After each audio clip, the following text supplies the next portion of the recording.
Сегодня в республике отмечают День ветеранов боевых действий. Этот праздник – признание заслуг жителей Коми, которые участвовали в локальных войнах и вооруженных конфликтах на территории СССР, России и территориях других государств после 1945 года. Всего через горячие точки прошло 11 тысяч жителей региона. Более 200 из них остались на полях сражения. Чтобы отдать дань памяти павшим сегодня, ветераны возложили цветы к памятнику «Скорбящий воин» и мемориальному комплексу «Вечная слава». Елена Кононова продолжит. Сегодня особый день не только для тех, кто прошел Афган и Чечню. Это памятная дата всех, кому довелось нести воинский долг в локальных конфликтах. Сегодня, 1 июля, ветераны боевых действий собрались вместе, чтобы вспомнить товарищей, которых уже нет в их рядах. Литию по погибшим провел владыка Петерим, архиепископ Сыктывкарский и Коми-Зырянский. Идея Дня ветеранов боевых действий пришла Юрию Беляцкому. Более 200 бойцов из Коми сложили головы во время локальных конфликтов. И потому назрел свой день со слезами на глазах. Глава Коми инициативу поддержал. А скоро появится и свой бессмертный батальон по аналогии с бессмертным полком.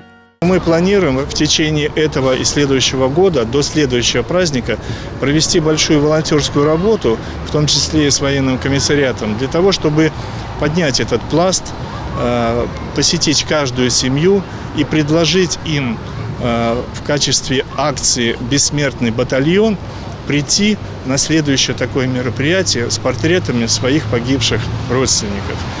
Сегодня в связи с последними событиями в мире особенно остро встает вопрос патриотического воспитания молодежи. И кому, как не ветерану, для которого Отечество не просто слово, учить нынешнее поколение любить свою родину, а если надо будет и встать на ее защиту. Из века в век русский солдат защищает родину, защищает ее интересы, защищает нас, граждан, защищает свою семью. Из поколения в поколение они освобождают народы от захватчиков.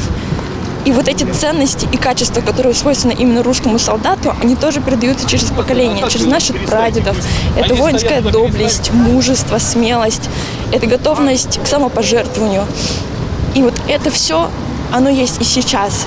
Сегодня активная часть молодежи Коми в вопросе патриотического воспитания, главные помощники ветеранов. Почему важно изучать историю, чтить своих предков? Ребята из братства академистов общества «Царьград» для студентов и молодых специалистов проводят лекции, образовательные встречи, снимают ролики, дабы взрастить новую патриотично настроенную российскую элиту. Самое главное – это все-таки донести, что все то, что мы сейчас имеем, всю ту свободу, все те возможности, которые у нас есть, это в том числе благодаря тем, кто защищал нашу Родину, и давать возможность узнавать про наше прошлое. Молодые общественники проводят брифинги и круглые столы, флешмобы на темы любви к своей отчизне и ее защиты, тем самым поднимая престиж государства и малой родины. И, как показало социологическое исследование активистов движения «Ветераны за мир», не все еще потеряно. Надежда есть, но делать еще достаточно много и нужно. Создавать разные мероприятия, проводить необходимые акции для того, чтобы наша молодежь все больше и больше воспитывалась в атмосфере именно патриотизма. И тогда у нас действительно будет здоровое поколение, здоровое будущее. Наша Россия действительно будет очень счастливой, могучей державой. Этот день связывает сразу несколько поколений бойцов, ветеранов Великой Отечественной войны, участников локальных конфликтов и тех, кому еще только предстоит охранять мирное небо над головой. Елена Кононова, Дмитрий Булаев, телеканал Юрган.